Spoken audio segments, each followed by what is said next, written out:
How does it feel when someone else's goddess is my simp? The school belle, Willow, had been clinging to me for 5 years. I finally decided to give it a try with her. Unexpectedly, the very next day, I came across a post made by her simp childhood friend. The post read, 10 years of unrequited love has finally come to an end. The goddess is in a relationship now, but not with me. Between her and me, everything was filled with cruel twists of fate. The closest we ever got stopped at that farewell kiss. Letting go of 10 years of feelings feels truly strange. I can't bear to part with it.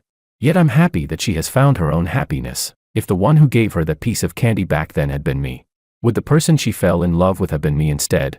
Netizens were moved by his decade-long devotion and admired his openness in understanding that love sometimes means letting go. However, Willow's reply pushed the post's popularity even higher. She wrote, "Yes." I stared at that single word and softly let out a breath. Finally found a reason to play for a day and then toss it aside. Chapter 1. I forwarded that post to Willow. I messaged her, "Let's break up. I'll step aside and fulfill your 10 years of missed chances." After sending it, I blocked her. At last, a huge weight lifted off my chest. I finally didn't have to be responsible for her anymore. How should I put it? Willow is actually quite pretty, and plenty of people chase after her, but I just don't feel any spark with her. I guess this is what people mean when they say that your goddess can also be someone else's simp. They say when a woman pursues a man, there's only a thin veil between them, and that saying really isn't false. After all, who could bring themselves to reject a confession from a girl who's been devoted for so long?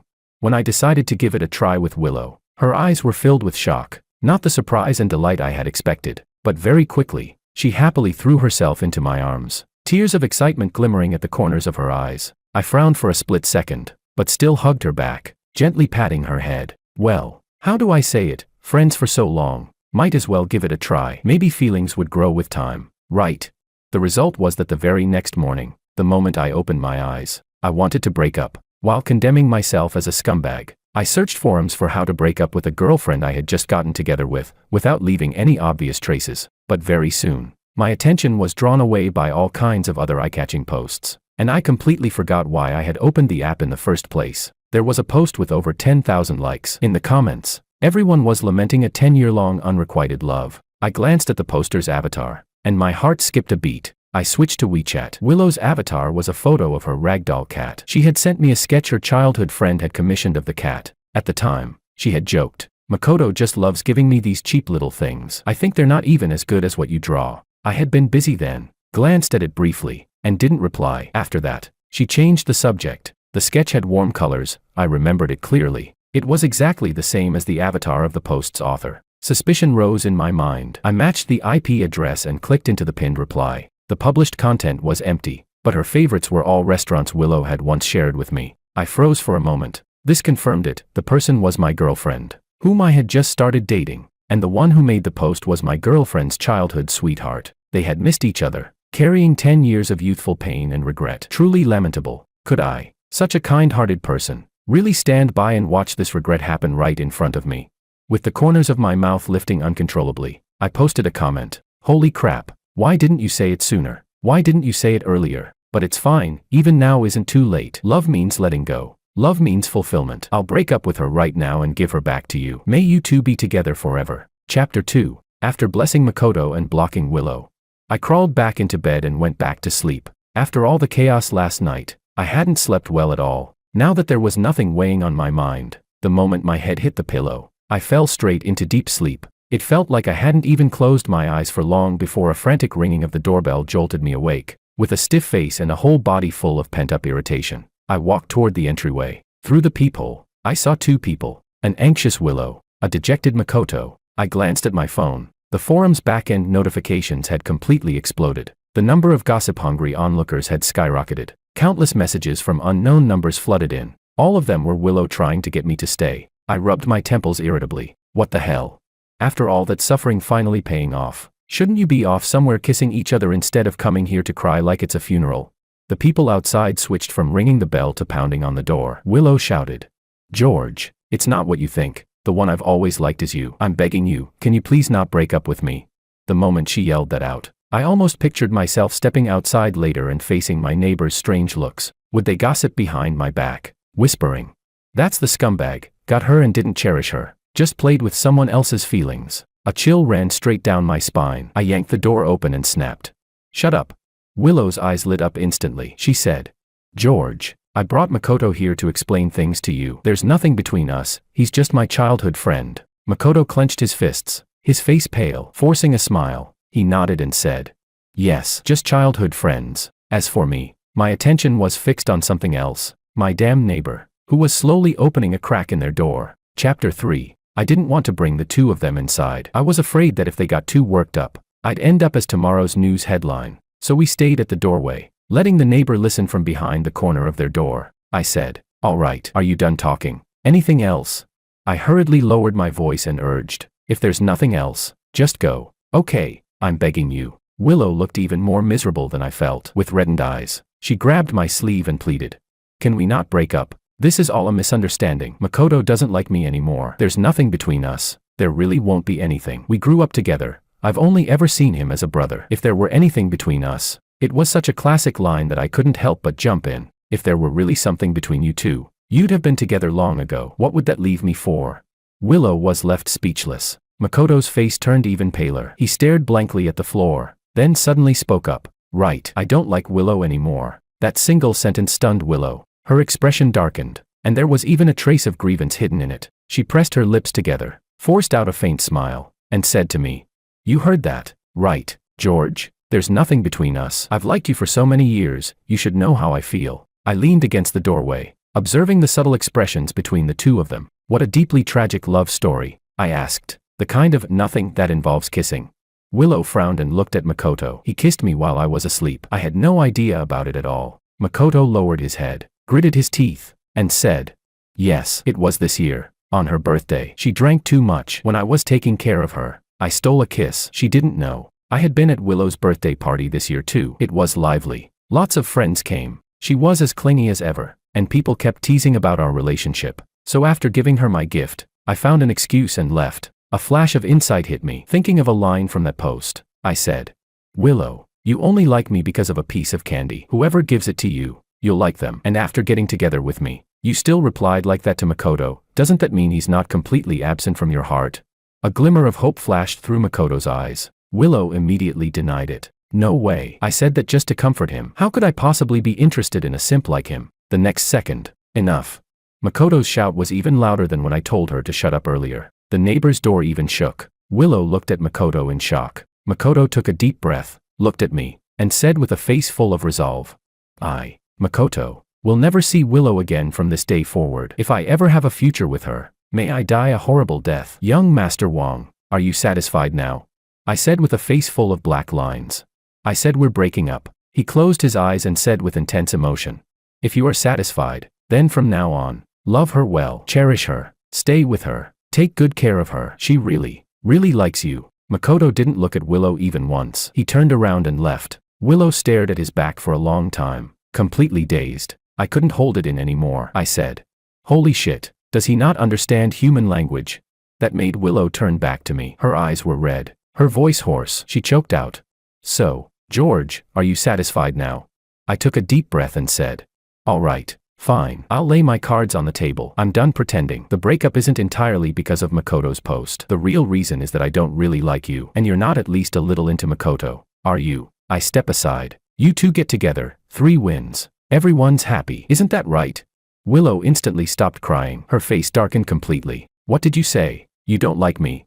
I had originally thought I could avoid exposing myself as a scumbag. I nodded weakly and said, "Yes, even though I'm no saint. What you and Makoto did, carrying on behind everyone's backs, wasn't exactly admirable either. You're much of a muchness. The pot shouldn't be calling the kettle black. Let's just turn the page and move on," Willow said in disbelief. "You're saying, you don't like me?" I was speechless. Chapter 4. From behind the neighbor's door came a burst of laughter. The person inside tried to cover it up and said, "What kind of crazy man, crazy woman script is this? Ha ha ha ha." I coughed hard on purpose, and only then did they finally close the door. Willow bit her lip, her body trembling faintly. I was honestly afraid she might drop dead right there, so I pulled out my phone, ready to dial 120 at any moment. Willow clenched her fists and looked at me with displeasure. "I know you're angry at me because of Makoto. You don't need to make up excuses like this. I'll give you time to think it through." She turned and left, her back just as resolute as Makoto's had been. I stood there in silence. I slunk back into my apartment, utterly pathetic, and opened my phone. The forum backend was overflowing with gossip-hungry people. I clicked into Makoto's post. It had been updated 10 minutes ago. It read, "Yes, I'm a simp. I've simped for her for over 10 years, but that doesn't mean I'm willing to be a pawn in your little game. Do you really need to belittle me to prove how great your relationship is? These 10 years, I was blind. My love let her grow spoiled and arrogant. But still, the same old line, when I loved you, whatever you said was right. When I don't love you anymore, who do you think you are? Since it's come to this, I'll wish you two a long life together. From now on, your business has nothing to do with me. Don't bother me again." Every sentence hit the mark. People had already started coming after me. Someone wrote, "It was just unrequited love, and he already let go. There was no need to humiliate him, right?" Another posted, "Useless guy. Keep your girlfriend in check. He just wanted to give his crush some closure. Your girl was the one who ran over and said it's possible. What the hell, is there something wrong with these people?"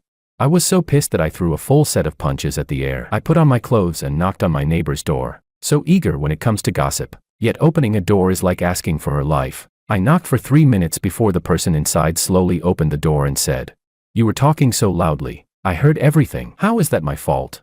I cut off her speculation. "Hurry up, give me the video you just recorded." The camera at my door was broken, and the new one was still on the way. She froze for a moment, glanced at the camera with the red light on, and asked, "What happened?" I rolled up my sleeves, grinding my teeth. Going to war with a crazy man and a crazy woman, 800 rounds of verbal combat. Chapter 5. In less than 3 minutes, I received a video message from my neighbor, Anna. I was downloading it while walking back home. Anna followed behind me with sparkling eyes and said, "Where were you guys flaming each other? Take me with you too. Hello, hello, acknowledge me." I shut her outside the door. Getting dragged online like that, what's so glorious about it? I blurred sensitive parts of the video and uploaded it, tagging Makoto and Willow, with the caption, "Are you too deaf?" The video Anna gave me only captured Makoto leaving. The gossip crowd swarmed in instantly. Classic plot, I only see him as a brother. You have to love her well, spoil her, take care of her. So who exactly is part of the game here? Having a boyfriend and still sending signals to your secret crush is just trashy. Female lead equals scumbag. Case closed. How do we define stealing a kiss? You steal a kiss and then post about it online. Aren't you afraid of getting exposed? Is that still stealing? When I saw the first post, I already wanted to say this. She was already dating someone and still asking if he would like her too. Who is she trying to disgust? The anger in my chest finally eased. I replied one by one to the people who had insulted me earlier. To the first comment, I replied, "So what if I humiliated him?" I said it. Loser simp. Loser simp. What about it? You won too. To the second comment, I replied, "Who are you calling trash? Also, that's my ex now. Keep insulting her and you'll be talking about your own wife." I was replying with great enthusiasm when the system notified me that the post was gone. A bit of a shame. WeChat notifications popped up several times in a row. I opened them. It was screenshots from Anna. It was Makoto's post. She said, "Figured you might be so mad you'd black out, so I archived it for you." She really was experienced at this. I sent her a clasp fists emoji and replied, "In terms of loyalty, you're the best." She sent back an emoji too. Wait, how did she even find that post? I asked. How did you come across it? She's a female game streamer, really good with computers. Don't tell me she hacked my phone. The more I thought about it, the more terrifying it felt. Anna replied, "Recommended posts from nearby users." All right then. Sorry about that, I'm just naturally suspicious. Chapter 6. My phone rang. I have 3 kinds of calls I don't answer. Calls without a saved contact, don't answer. Calls that look like sales or scams, don't answer. Calls I simply don't feel like answering, don't answer. This one checked all 3 boxes, so I waited for it to hang up on its own. I let out a sigh of relief. The next second, it rang again. I frowned and waited for it to hang up again. Another sigh of relief. Then the number sent me a text message. In online harassment. Not a single snowflake is innocent. You are the mastermind. When midnight comes and you wake from your dreams, won't you be scared? Attached was a photo taken from a rooftop. Looking straight down. What the hell, did I commit some unforgivable sin just by dating a woman? Women are bad luck for me. I immediately pulled Willow out of my blacklist, screenshotted the message, and sent it to her. Your simp is about to jump off a building. Then I called the police. That photo had a recognizable landmark in it. It wasn't hard to locate the place. After changing clothes, I headed out and ran into Anna, who was going out to throw away the trash. She was dressed in her live stream outfit, covered her mouth in surprise, and said, "What kind of day is it today? The basement dweller is coming out of his cave. I'm a hardcore homebody. I work from home and maybe go downstairs a few times a month. With an expression like I'd just eaten shit, I said, I'm going downstairs, but not by stairs, and not by elevator. Anna looked thoughtful. Batman. I quickly headed toward the elevator and said, I'm not the one flying. Someone's about to jump. Anna carried the trash and followed closely behind. Who? That, secret crush bro. Or, yes sis. I pressed the elevator button and said, Secret crush bro. I frowned. What kind of stupid nickname was that? Why did I even repeat it? Anna got into the elevator with me and directly pressed B1. I looked at her in confusion. You're throwing trash in the garage? She shook her head. What's more important, trash or a human life? I'm going with you. I glanced at her. Watching drama was practically written across her forehead, but I didn't call her out and let her sit in the passenger seat. She tossed the trash into the back seat, urged me to floor the gas pedal. I arrived first. On the rooftop, Makoto was sitting at the edge. I spoke nervously. Secret crush bro, no. Makoto, a real man never lacks women. Is it really worth it for one woman? Makoto gazed into the distance, let out a bitter laugh, and said, Do you know how long I've secretly loved her? 10 years. How many 10-year stretches does a person even have? And yet these 10 years of feelings have turned into my humiliation. Do you know how much of a clown I felt like when I realized the goddess I chased for 10 years liked you, and yet you didn't cherish her at all? What I begged for, you treated with utter disdain. 4 or 5 years. I watched her love you so humbly for 5 whole years, and you still didn't get together with her. So I waited and waited, hoping she'd finally let go of you and look back at me, but then you changed your mind. You got her so easily, and my hope completely collapsed. I licked my lips. What would a basement dweller know about saying pretty, comforting words? I nudged Anna with my elbow. She nodded at me and gave me a firm, determined look. Hope ignited in my heart. Then I heard her say, What you're waiting for now is for her to turn around and see you. If you jump, what you'll be waiting for is her visiting your grave every year. I was full of question marks. Makoto's back stiffened. Anna spoke the cruelest words in the gentlest tone. She said, If you stay alive, you get to watch your goddess date someone else. If you die, when she and her boyfriend visit your grave, they'll say, This guy died because he couldn't get her. And by the way, she'll get to show off how charming she is, so charming that men would die for her. After that, her boyfriend will place a bouquet of flowers for you, this loser, and tell you what you couldn't have. I'll take good care of for you, bro. Is that what you want? Chapter 7. Makoto fell silent. So did I. When Anna was about to speak again, I grabbed her hand and pleaded with my eyes for her to stop talking. Chapter 8. Willow finally arrived. She stopped a few steps away. Not daring to get too close, she said, Makoto, calm down. Don't do anything stupid. Her panicked, fearful voice stirred the atmosphere all over again. Makoto's desolate eyes were filled with sorrow. He let out a sigh and said, Liking you for 10 years was the stupidest thing I've ever done. Willow's eyes reddened. Yes, it's my fault. Makoto, can you come down first? Okay. Makoto closed his eyes and shook his head with deep, exaggerated affection. I can't walk out of those 10 years. Do you know what they call me? A clown, a simp. My unrequited love has become my disgrace. I slowly shifted my position and saw that the police had already set up an air cushion downstairs. I finally let out a sigh of relief and watched Willow and Makoto pull at each other verbally. Willow sobbed. Don't care about what other people say. It's not your fault, it's mine. If only I had known earlier that you liked me. Makoto looked at her and asked. Then you wouldn't have liked George, and would have liked me instead? Willow glanced at me with a conflicted expression and didn't answer right away. Holy shit, why are you looking at me at a time like this?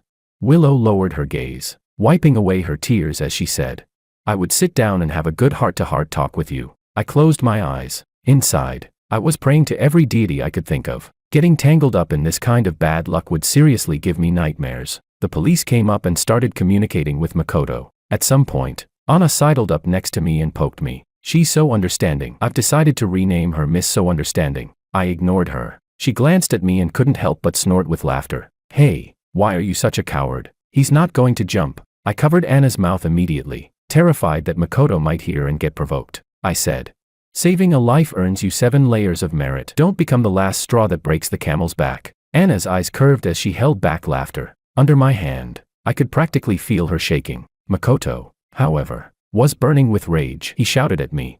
George, you're happy now, aren't you? Hearing her swear loyalty to you, aren't you thrilled? Now I was really anxious. I shot back. No, bro, what am I supposed to be happy about? I don't even like her, he said. You agreed to be with her, and you're saying you don't like her?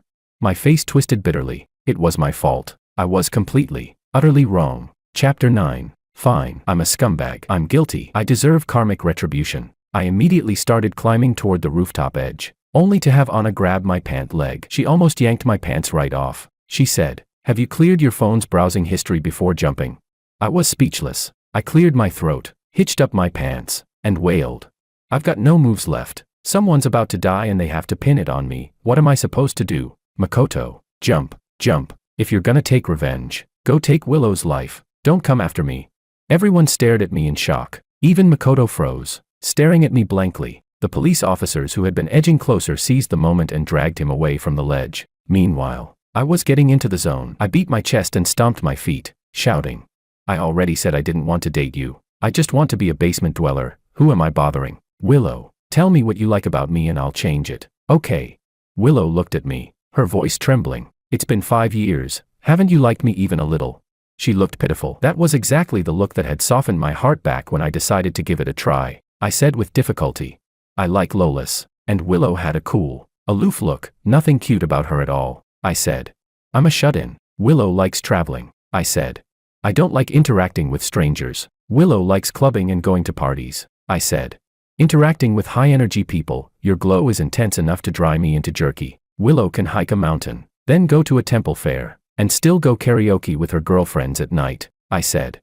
"Willow, we're really not compatible. I've told you so many times, I don't like going out, and I don't like you. I don't want to get involved between you and Makoto. But it's been 5 years, and you just don't get it. I delete you. You cry to your girlfriends and play the victim. Then your girlfriends come one after another to accuse me of hurting you. I really don't want my private life exposed in public. It feels like streaking shamelessly. Please let me go. I just want to be a rat crawling around on the internet." The light in Willow's eyes completely died out. Makoto looked at me, then at Willow. As the light faded from her, it seemed to surge into him instead. He suddenly became animated and said, "Willow, don't you get it yet? Look at the woman next to him. She's so pale, slim, and youthful." I was speechless and glanced at petite Anna. Willow snapped back to herself, her face flushing red as she questioned me. "So you dumped me because you already have a mistress?" Holy shit, what a master of interpretation. I was really about to explode. I laughed in sheer anger and said, "No, are you two idiots, even human?" Anna grabbed my arm, frowned, and waved her hand at me. "Don't say it, don't say it." Before I could speak, she dragged me away. Willow chased after us, sniffling as she said, "I don't care. If I didn't agree to break up, then it doesn't count. I can forgive you once, but do you know, I get hurt too. I feel sad too. Sincerity gets worn down bit by bit. One day I'll become numb to you, and I won't want you anymore either. When that happens, it'll be too late for you to regret it." My head was about to split open. I cursed. "Willow, do you even understand human language? Are your ears stuffed with dog hair?" Chapter 10. I was wrong. I was really wrong. I used to think simps were pitiful. Now I think that getting no response and still clinging on desperately is just plain sick. One Makoto, ready to live or die over a woman. One Willow, wanting to have it both ways, playing the victim while demanding everything at the same time. I couldn't help but think of the female-oriented romance novels Willow often shared with me, stories where an unfeeling scumbag man breaks up, then regrets it so deeply that he self-destructs to win the love back, only for the strong female lead to coldly say, "I don't want you anymore." And I always wondered, if the guy never liked her in the first place, why would he suddenly regret it for no reason? How did she manage to stay ambiguously entangled with Makoto on one hand, while playing the innocent victim on the other? While sitting in the car, so angry my stomach hurt, Willow sent me messages again. She wrote, "People who betray sincere feelings will swallow 10,000 needles. You know that. Yuri, just letting Makoto's situation affect your judgment right now. I'll wait until you calm down. Stop saying you don't like me. I don't believe it. Who's that woman next to you? She looks like a plucked chicken. If you have a girlfriend, you should keep your distance from other women, don't you know that?" I was angry to begin with, but when I saw Anna being called a plucked chicken, I couldn't help laughing. She's like me, barely goes out, skin so pale it practically glows. Laughing, I said. "She says you look like a plucked chicken." Even though I tried to hold it back, Anna still caught the schadenfreude in my tone, annoyed. She grabbed my phone and sent a voice message. Rolling her eyes, she said, "You old fossil. You'd probably chip your teeth just trying to eat. George likes little Lolis like me. After that, she tossed the phone back to me and said quickly, "Hurry, block her, suffocate her." Willow only managed to send a single question mark. I blocked her at lightning speed, blocked everywhere, not a single platform left out. I didn't forget Makoto either. After thinking it over, I decided not to delete that post, just hide it. Those two nutjobs might try to flip the script later. After driving for a while, Anna kept glancing at me, clearly wanting to say something. I said, Spit it out. She snorted softly. You've made up your mind to break up with Willow? I stared straight ahead and nodded. Of course, she asked. No chance of getting back together? I replied. I'd like to live a few more years. She smiled faintly, then asked. Then what about the future? Do you still want to date? I thought about it, then said decisively. No dating. Women are bad luck for me. The smile on Anna's face disappeared. After a while, she said. Actually, not every woman is like Willow, unable to understand human language and messing around with someone else at the same time. We were waiting at a red light. I looked at her and said. I wasn't carpet bombing everyone. She pressed her lips together slightly and sighed. All right, but judging by how she is, she's probably going to keep pestering you. What are you going to do? My temples throbbed. My head hurt. She asked, puzzled.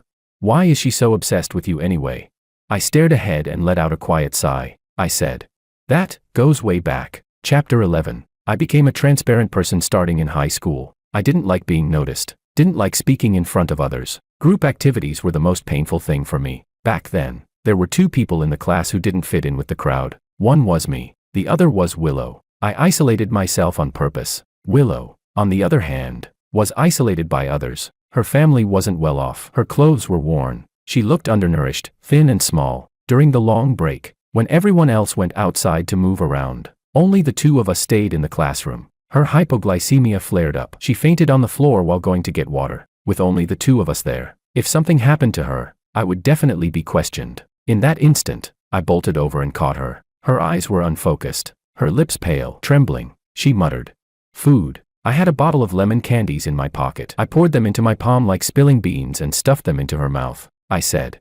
Classmate, please don't die. At that time, I hadn't even remembered Willow's name yet. Her unfocused gaze slowly landed on me. After a while, other classmates came in, and Willow's condition improved a bit. Someone notified Makoto. Makoto rushed into the classroom and took her from me. I let out a huge sigh of relief. No trouble for me. I could go back to being my transparent self in peace. For the rest of that year in high school, I had no idea Willow had a crush on me. I would only occasionally feel a prickling sensation on my back, like being stared at. Then, after the college entrance exam ended, she confessed to me.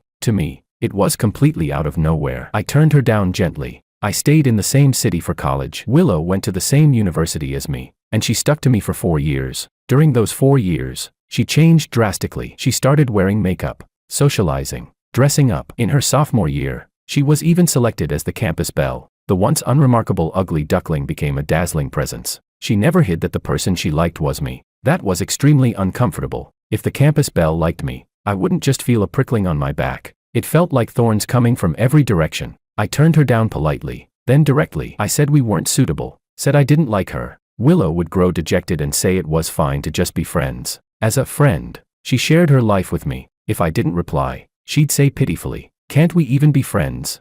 If I deleted her, she'd cry to her girlfriends, and they'd come one after another to accuse me of hurting her. I became numb. Whatever. A year after graduation, I stayed home working as an illustrator, taking commissions online, barely going out. Willow often asked me to go out and have fun. I rejected her 10 times out of 10. Just looking at the high-energy activities she shared on her social media made me feel exhausted to the point of death. There was no way I could go out with her. Only this year, on her birthday, I couldn't bring myself to refuse again and went to see her once. But those friends were way too enthusiastic. Some even started cheering us on to get together. They meant well, but the problem was, the campus belle liked me, and I didn't respond. That made me look incredibly ungrateful. So after giving her the gift, I found an excuse and left. That one outing required me to recuperate in bed for an entire week to recover. But my early departure hurt Willow. She came to my place, stood at my door, looked up at me with watery eyes, and asked pitifully, "Did I trouble you?" I really wanted to say yes, but she looked at me with reddened eyes, tears shimmering inside. At that moment, I thought her eyes were really beautiful, like black grapes. Maybe it was lust clouding my judgment. Maybe it was soft-heartedness. Sometimes, people just make inexplicably impulsive decisions, like being possessed by a ghost. After that, when she clung to me, I didn't refuse. And just like that, in a muddle, we got together. Willow wasn't particularly happy. I wasn't particularly excited either. The 2 of us were trapped separately, in her days, and in my regret. Then I came across Makoto's post. The target of condemnation instantly expanded from just me to the 3 of us. Suddenly, I felt refreshed, liberated. Chapter 12. That's how it all happened. I finished speaking just as the car pulled into the garage. Anna looked at me and asked, What kind of look? I froze for a moment. She lowered her head, rubbed her eyes, sniffed, then looked up again, her eyes watery as she stared at me, like this. With a deadpan face, I flashed a V sign and shoved it toward her. She immediately leaned back. Stop, my bad. After locking the car, I got out and shrugged. Dolly the cloned sheep only lived 6 years. If you're going to imitate something, at least imitate something decent. She jogged a few steps and followed me into the elevator. Actually, there is a way to make Willow stop pestering you. I raised an eyebrow and looked at her. Oh, what? She tilted her head and said, just find a partner. Her moral bottom line can't be that low. She wouldn't really be willing to be a mistress, right? After saying that, she thought about it for a second, sighed softly, and added, then again, hard to say. I sighed too. Life felt bleak. We said goodbye at our doors, back to back, each returning to our own place. I collapsed onto the sofa. The day's events had drained me so completely that I didn't even feel like touching my phone. I hadn't been lying there long when my phone vibrated. Anna sent me a link. The title read, someone jumped from a building at Orange Bay Plaza. People downstairs had taken photos from 7 floors below. Thankfully, no faces were captured. The comments section was buzzing. One person commented, apparently it was because of heartbreak, couldn't take it. Another replied, details. The guy had been in a relationship with his partner for 10 years, only to find out he'd been cheated on for 5 of them. That's brutal. Poor guy. My vision went black as I kept scrolling. The all-powerful internet detectives had dug up my video. There were also new clarification posts from Willow and Makoto. I pulled both of them out of my blacklist to see what they had posted. Willow wrote, there was no cheating. I liked him for 5 years, and we only just got together. I only had a childhood friend relationship with the person who jumped. Makoto wrote, I apologize for the negative public impact caused by my actions. Please don't act on impulse like I did. Life is precious and not a joke. I wish everyone can find their own happiness. The comments section was chaos. I closed my phone and lay down on the couch peacefully. Where is my happiness? Not peaceful at all. I sat up, ready to jump in and flame those two. Unexpectedly, someone beat me to it. Their typing speed was insane. Cheating sis. Drop Tower liked you for 10 years and you didn't notice at all. Is your brain just decorative? Did you not notice? Or were you playing dumb? You enjoyed it, didn't you? Someone's had a crush on me for so long. Wow, I'm really charming. That's what you were thinking, right? You say you're together, why not mention that he already broke up with you? Too ashamed to say it? Or just shameless? Look at you, acting so innocent. Quit pretending to be a white lotus. You only know how to morally blackmail people with a conscience. Try that on someone else and you'd get slapped twice, minimum. Cheating sis. You and your childhood sweetheart are a perfect match. One simped for 5 years, one for 10. Want me to organize a simp competition for you two? Locked you two together forever. I threw the key into a septic tank. Go fish it out yourselves if you want out. My eyes spun. My mouth slowly fell open. Chapter 13. I give up. Anna flamed people without switching to a burner account. Chapter 14. She was using her streamer account. Now her viewers had wandered over too. Someone commented, Streamer, no stream today. So you came here to fight injustice instead? Streamer, what's your relationship with the male lead? Someone else posted, wow, full firepower, feels like a mortal enemy on the other side. I feel like Anna's got something going on. Is she trying to take this one out so she can move up herself? Luckily, Anna isn't very famous. Not many fans joined the fun. While attacking Willow, she still had the leisure to reply to her viewers. She posted, today I'm a righteous passerby. Can't I speak up for someone just because I'm not related? I, dumb fish, swear on my conscience that I don't know the people involved. None of your business. You talk too much, shoo. I switched to WeChat and asked Anna, won't this affect your account? Anna replied, it's fine. This is just a hobby. I don't rely on it to make a living. I asked, isn't this your job then? What do you live off of? Anna replied, my dad. I froze. She added, my dad collects rent. I was speechless. Thinking about myself, painstakingly building up followers, diligently updating commissions, and still getting reported from time to time. I hate capitalists. Before this, I only knew she was a game streamer. I didn't know her account. I clicked in, only 3,000 followers. Most videos had double-digit likes. Tragic. I went and gave her latest video a like. After exiting, Willow updated her post again. She wrote, I know I was wrong. Cry. JPG, I had poor boundaries. I didn't make things clear with the simp and said things that caused misunderstandings, which made you not want me anymore. But I really don't want to break up. The only person I like is you. Can you give me one more opportunity? Anna instantly grabbed the top comment spot. She wrote, opportunity sis. She set the tone perfectly. After that, Everyone in the comments started calling Willow opportunity sis. Makoto couldn't take it anymore and came over to comment. Seriously, are you done yet? Do you have to put me down again and again? What do my 10 years of taking care of you even count for? Anna jumped into Makoto's comment thread to stir things up. Counts as you loving being a simp. Willow replied to Makoto. I'm sorry for your feelings, but my heart can only hold one person. Anna kept piling on. Sorry sis, I replied to Willow. No chance of getting back together. A good ex should be treated like they're dead. I'm begging you, can you stop resurrecting in front of me? Anna commented right after her. See that? Ex sis, stop playing zombie. Makoto replied to Anna. Who are you to him? Hopping around like this? Anna replied to Makoto. Hey, simp bro, better to hop around here than hop off a rooftop. Right? Anna. I was genuinely moved to tears. When it comes to being a professional internet troll, she's got it down to an art. Chapter 15. After Anna went on that whole tirade, I got hungry. I asked her what we were having for dinner. My schedule is a mess and I'm too lazy to cook. Anna, on the other hand, besides loving to stream, also loves cooking. I often struggle over what takeout to order every day. She often struggles with cooking too much and not being able to finish it. In the second month after she moved in, she knocked on my door and gave me a plate of pumpkin pancakes. She's very cute. Sure, but you can't just eat food other people give you. Who knows if it's some kidney harvesting trap or something. That's how a basement dweller is, scared of this, scared of that, scared of people, ghosts, and rat poison. But I couldn't exactly refuse her. So I took the pumpkin pancakes and let them mold and rot in the trash can. That was a bad decision. Why does my entire life consist of nothing but bad decisions?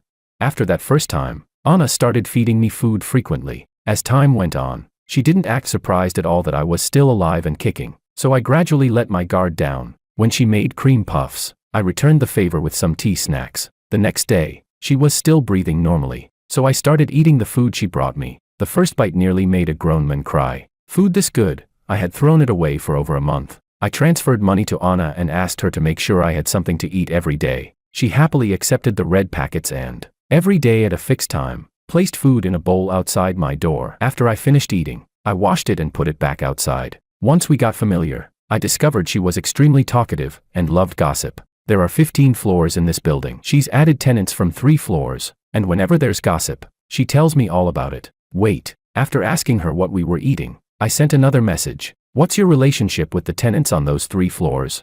Anna sent me a photo of chicken wings, then replied, they are tenants. A few years ago there was a demolition project. Our family got a bunch of apartments. My dad said the rent from this building is all mine. My hatred took on a concrete form. I ground my teeth and gnawed on the Coke-braised chicken wings she sent me. Even the heavens seemed to sense my indignation. Heavy rain started pouring down. To the sound of rain, I finished dinner and started rushing a commission. Communicating with the client, I worked until after midnight, when the client suddenly sent me a message. George, is this post talking about you? My heart skipped a beat. A bad feeling surged up. I clicked into the post. A stranger's account had tagged my main account. I'm waiting for you downstairs. Waiting for you to change your mind. Chapter 16. Willow knows what I do for work, but my main account was hidden very carefully. I never told anyone about it the moment I created it. I cautiously turned off every possible friend recommendation setting. So how did Willow find it? How long has she known? This woman is meticulous and calculating. She cannot be allowed to stay. I pulled Makoto out of my blacklist and messaged him. Willow is downstairs at my building. She's about to get soaked to death by the rain. Makoto replied instantly. Get lost. Get lost. Get lost. Why should I care about her? Stop bothering me. I replied. Yeah, I think so too. Let her get soaked to death. 2 hours later, I was getting ready to sleep. Makoto messaged me. She has a fever. She's been calling your name nonstop. Fuck, I replied. If she's sick, go see a royal physician. I'm not a doctor. Makoto said. Sigh, your heart is really cold. I laughed and replied. If my heart weren't cold, I'd end up like you. 10 years of unrequited love. Makoto went silent for a moment, then replied. Even so, I still hope she can be happy. I replied. What a deeply devoted man. Bless you too for 10,000 years. I'm moved to tears. Makoto scolded me. You read just as sharp-tongued as that plucked chicken person. What on earth does Willow like about you?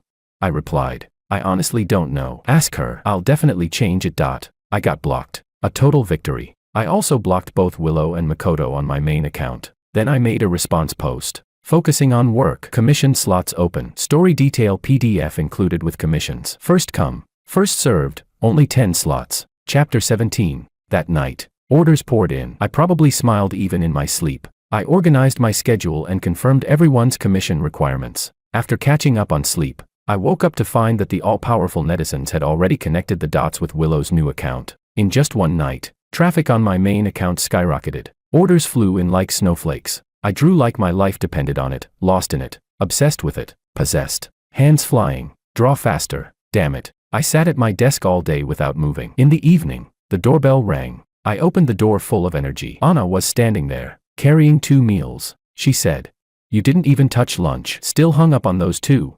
I took the food, patted her shoulder energetically, and said, "What are they? Once I achieve financial freedom, the first thing I'll do is keep you." No, that was getting carried away. Way too carried away. I quickly corrected myself. I'm joking. Seeing her stunned expression, I tried to ease the awkwardness. Ha ha ha. As if I could afford that. Right. She's a rich young lady. That familiar feeling came back again. The hatred surged up. I couldn't laugh anymore. I said, "Don't worry. I was just rushing commissions. A ton of orders came in yesterday." Anna was acting strangely obedient, almost too obedient. She blinked rapidly and said, "I don't spend much. I eat very little. I'm not picky or high maintenance. I don't like luxury brands. My hobby is buying groceries and cooking." She pulled out her phone and opened her savings page. "Look, I really don't spend money. I just save it. I don't even know how to use it up." My gaze locked onto that long string of zeros. I clenched my fist. She was definitely provoking me. I turned around, walked inside, and shut the door. So what if you're rich? Damn rich people. One day, I'll be richer than her. Chapter 18. I rushed commissions nonstop for half a month. The client paid the remaining balance very smoothly, then asked me about the follow-up to the story. After so many nights of staying up late, my brain wouldn't turn properly anymore. I froze for a second, trying to recall what follow-up was there. I opened my phone and realized that one of Willow's girlfriends had messaged me. It had been buried under a pile of unread messages. I clicked it open. Yesterday, she had forwarded a long message on Willow's behalf. It read, "Maybe we're just 2 intersecting lines, briefly crossing, then moving farther and farther apart. No matter how much I beg, I can't stop you from leaving. For these 5 years, I've kept asking myself whether holding on had any meaning. But when I think of the day you saved me, my redemption, I feel that everything was worth it. But my sincerity was given to the wrong person. I should also look at the one who's been waiting for me all along." That morning, my head hurt badly. When I woke up, I saw Makoto taking care of me, feeding me medicine. I also saw the chat history between you and him. "You really didn't care about me at all.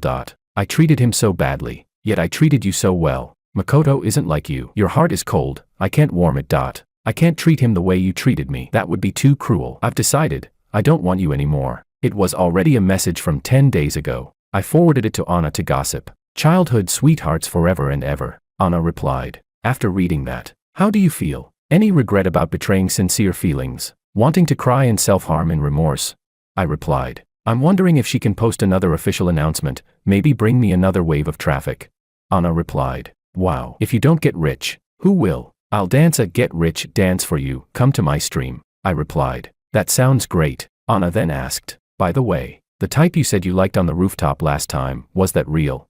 I yawned. My head was spinning pretty badly. She sent more messages, a lot of them. I didn't read clearly and replied perfunctorily, "More or less, I'm sleeping." The moment my head touched the pillow, I fell asleep. There was a gap in my next commission schedule. I could sleep a bit more. When I woke up again, it was already noon the next day. My throat felt dry. After washing up, I drank a cup of warm water, but my whole body still felt sluggish. I touched my forehead. It was a bit hot. The medicine at home had expired. Just as I was about to order delivery, the doorbell rang. Anna was standing outside. I opened the door. She nearly blinded me. She was wearing a new dress and had her hair done. I hesitated and said, "Miss Rich Girl, got a date today?" Anna hugged a food container and stuffed it into my arms. Sort of, you could say that. I didn't know why she wouldn't look at me. The container was heavy. I lowered my head and muttered, "That's too much. I can't finish it." Anna said awkwardly, "Something rare for her." I haven't eaten either." I looked at her, and suddenly something occurred to me. I said, "Could you?" Anna's voice trembled as she blurted out, I'm willing. What nonsense was that? I continued, "Give me some fever-reducing pills. Mine are expired." She puffed out her cheeks and said, "Here." Chapter 19. She looked strange, like she was annoyed and embarrassed at the same time. Wearing a lowly-style dress, she stood on tiptoe and touched my forehead, asking, "Did you take your temperature?"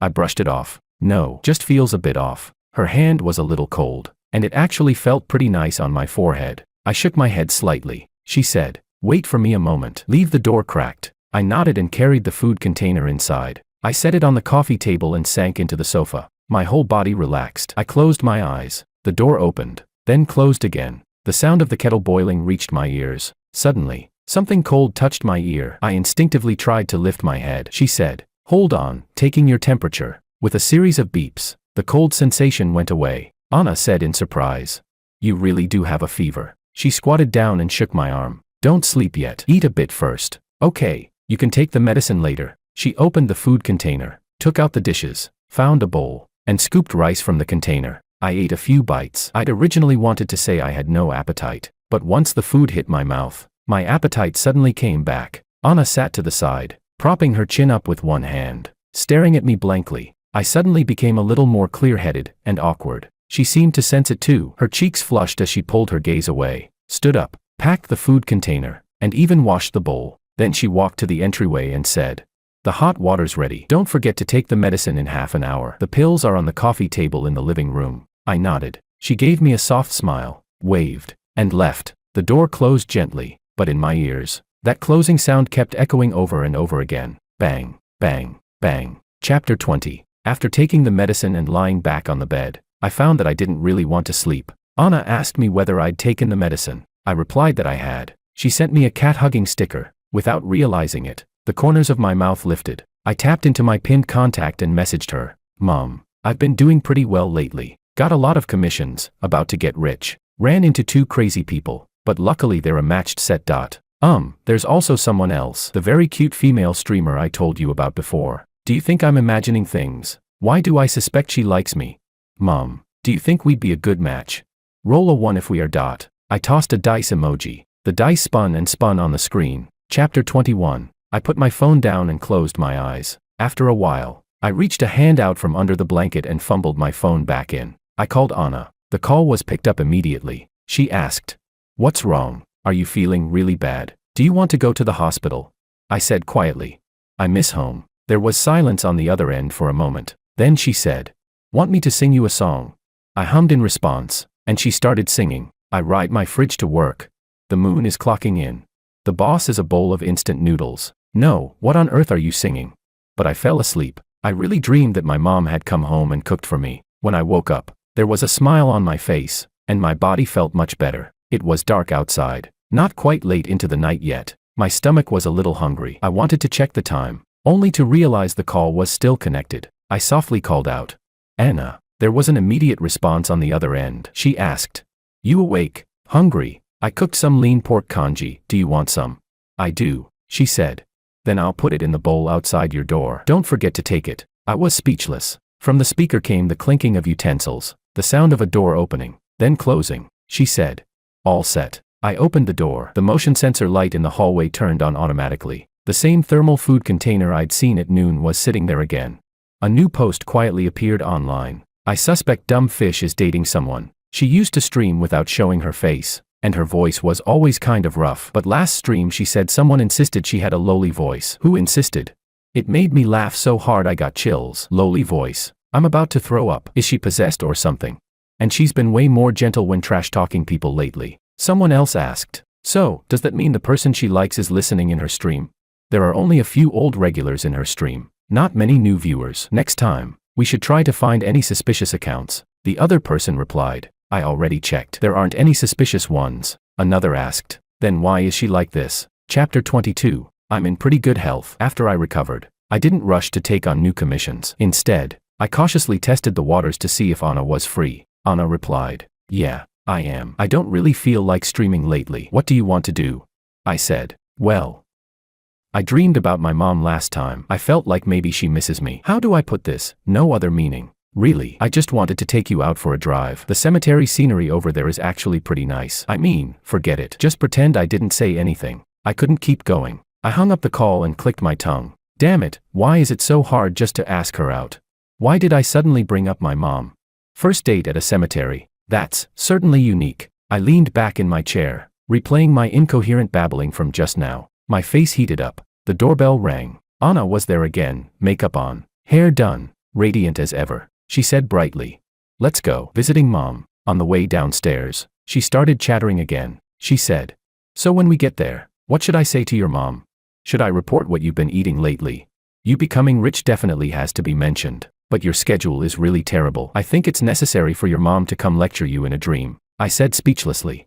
My mom never scolded me. Anna rolled her eyes. Don't believe it. With that shitty schedule of yours, she'd definitely say a few words. I pulled out my phone, opened the chat, and tossed a dice emoji. I said, all right, odd number means she would scold me. Even number means she wouldn't. The dice stopped. I smugly showed her. See, it's a 6. She tilted her head, snorted lightly, and said, I saw it. There's a 1 on top too. You secretly rolled twice. I froze and immediately put my phone away. I brushed it off. I said she wouldn't. So she wouldn't, Anna replied.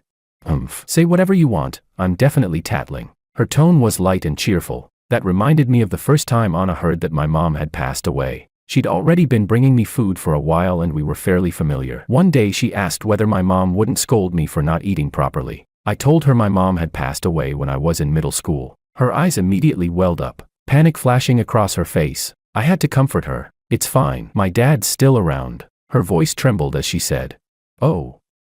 Uncle must be a really good person. I smiled and nodded. Yeah, he bought this apartment for me, left me a car, supported me until I turned 18, and only then started a new family. Her lips turned pale. So that's how it is. I took the food container from her hands, worried she might drop it, and said, careful, the soup will spill. That day, she kept looking back every few steps as she left, like a little cat that couldn't bear to leave its owner. Chapter 23. I know she pitied me, but to me, it didn't really feel like that big a deal. During the hardest period, I kept thinking every day, if I hadn't gone out to play, my mom wouldn't have had that accident. Dad suffered too. His hair fell out in clumps. He didn't want to see me, yet couldn't bear to be without me. I lived at my uncle's place, with 2 older cousins. Even though I could shut my door, they could open it at any time, walk in, look at me with pity, with blame, with complicated expressions. Those gazes turned into a thorny net, spreading over me from all directions. I didn't want to be seen. I wanted to hide. It wasn't until high school that Dad took me back.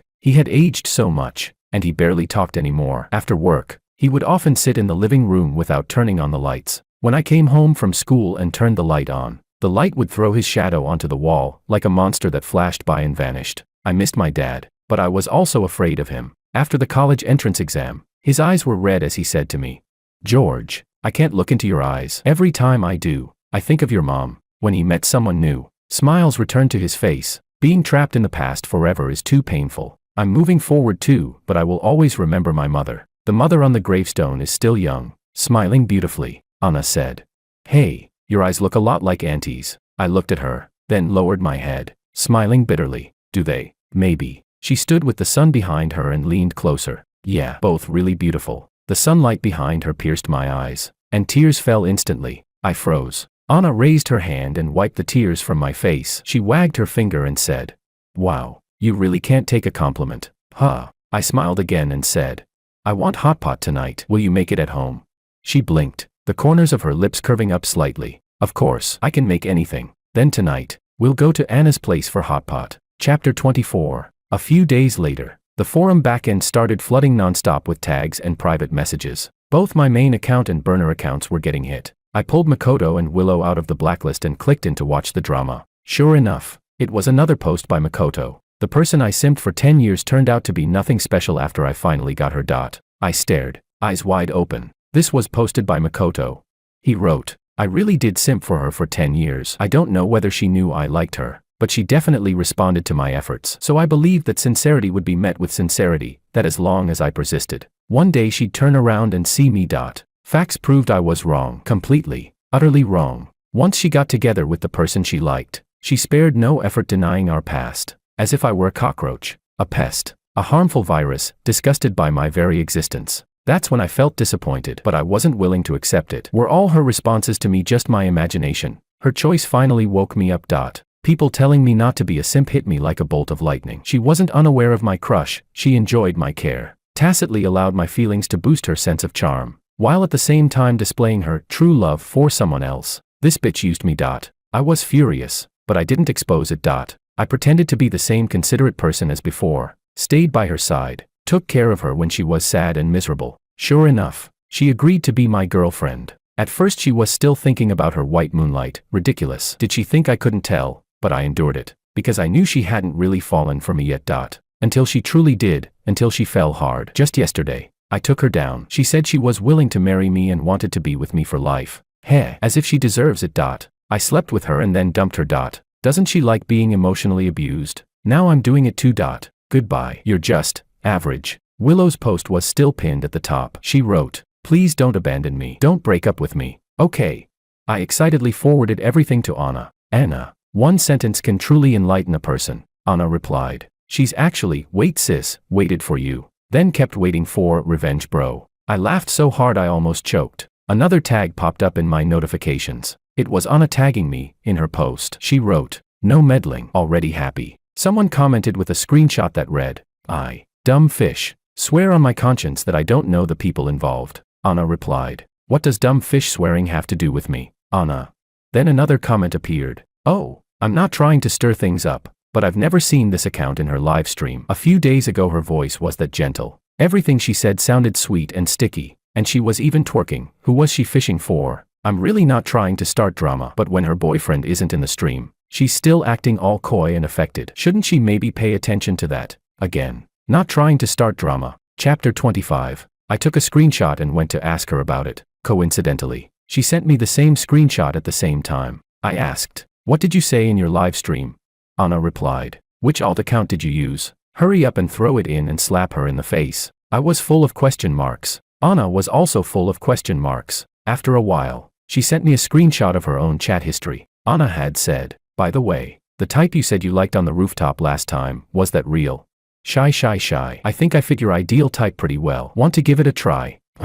I was just saying it casually. Don't overthink it. Now that you know my account, you can come watch my stream. Tips aren't necessary. It's fine if you don't come either. Besides eating, we can also talk sometimes. If you don't want to be discovered, you can use an alt account. And my reply back then was, "Yeah, I'm sleeping." Anna replied, "Happy JPG." She was happy way too early. At the time, I hadn't paid attention to what she was saying at all. My brain was full of sleep. Feeling a bit guilty, I changed the subject. "I want braised pork today," Anna replied. "Then let's go downstairs together later and buy groceries at the supermarket," I replied. Happy JPG. Going out was actually kind of interesting. Good for exercise, good for resting my eyes, and with a sweet girl for company. Tonight, I'll go into her live stream with my main account. Extra. After getting together with Anna, my life didn't change much. My daily routine was still the same: sleeping, eating, working. The difference was that when I did these things, there was often someone coming to bother me, to keep me company. Both of us have terrible schedules, but she's slightly better than me. She ends her stream at 12 and goes to sleep.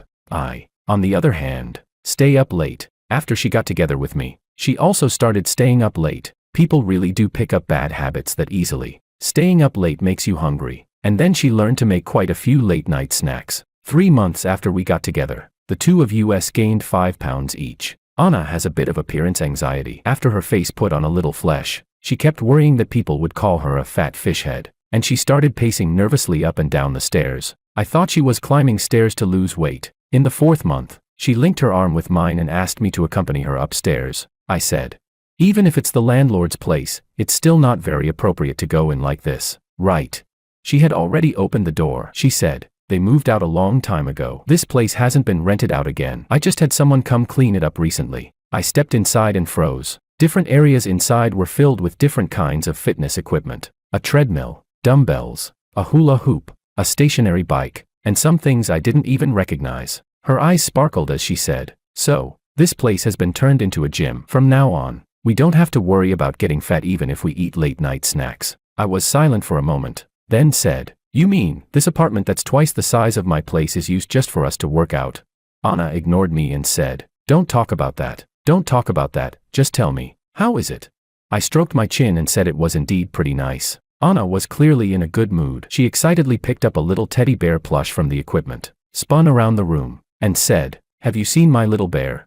I blurted out, "Nope, never seen it. I'd been scrolling too many overused memes lately." As soon as I said it, I realized, damn it, my mouth was faster than my brain again. I awkwardly glanced at her, hoping she hadn't understood what I meant. Anna froze for a second, pressed her lips together, and said, "I'll go check over there." If you ignored the fact that she suddenly started walking with both hands and feet on the same side, and that she went from a fair-skinned, pretty white chicken to a flushed, Red Orleans roast chicken. You really wouldn't be able to tell that she'd understood. After realizing that, my face also slowly started heating up. We silently finished touring the gym, then went home. That strange atmosphere still wasn't broken, until we went downstairs and arrived at our respective doors, when she suddenly called out to me, her cheeks flushed, and said, "Well, do you want to see it?"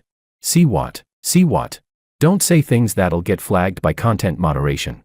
I said, "That might not be a good idea." Damn it, my mouth was fast again. She hadn't even said what she wanted me to look at, and I answered like that. I had to save it. So I said, "If you really want to show it to me, then it's not like I'm completely against it." My face heated up. I wanted to kneel down and beg my own brain to stop thinking about that kind of junk. She said, "Then I'll go back and get ready." Anna finished saying that at lightning speed and slipped inside. I stood at the doorway for a while, admitted my true inner self, then I went back to my room, took a shower, and brushed my teeth. I didn't know what Anna was preparing. She still hadn't come over. Like a thief, I opened a web page, clicked into a premium title, and appreciated it for a bit. There was no air conditioning on in the room, but I felt like I was about to start smoking. We'd been together with Anna for 4 months. We'd hugged, kissed, and I'd even taken cold showers, but we'd never gone all the way. I was nervous. She was a little scared too. I'd seen her search history before. Will I be disliked the first time? How can I make a man unable to get enough of me? How can I make a man more obsessed with me? A girl's first-time anxieties, all handed over to her phone. At that moment, the tension in my heart faded a little. I started observing her body lines. I told myself I was doing this purely to improve my professional skills. This was serious business. When she streamed, I would sit beside her and stare at her. Her curves were graceful. When she streamed, her fingers glided over the keyboard, long, slender, nimble. Her smile was sweet, but her tone would often slip because she couldn't keep it cute, suddenly bursting out with a few lines of her local dialect. Then she'd cover her mouth and laugh lightly in a remedial move, turning soft and gentle again. My gaze moved from her fingers to her lips. Anna didn't have thin lips. When she spoke, as her lips parted and closed, I could see the tip of her tongue inside. Then my eyes slid inch by inch down along her neck. In the end, my gaze was probably far too blatant. Anna pressed her lips together, her voice trembling as she said, "Forget it, forget it. Let's stop here today. No stream, no stream." I watched her through the entire stream like that. When she ended the stream, she clamped her legs together and didn't move. Normally, at this point she'd immediately run over and sit on my lap asking for cuddles. But tonight, she didn't move. I patted my thigh and said, "Why aren't you coming over yet?" She spun her chair around, eyes dodging, and said, "Why is it always me going over? Can't you come over instead?" It sounded provocative, but that sticky, soft voice was more like she was acting spoiled. Of course I indulged her, so I went over. But when I got close, I felt the air itself was slightly damp. I subconsciously sniffed. She hurriedly kicked against the floor and slid her chair backward, nearly bouncing away. I grabbed the armrest of her chair and said, "Hey, why are you running?"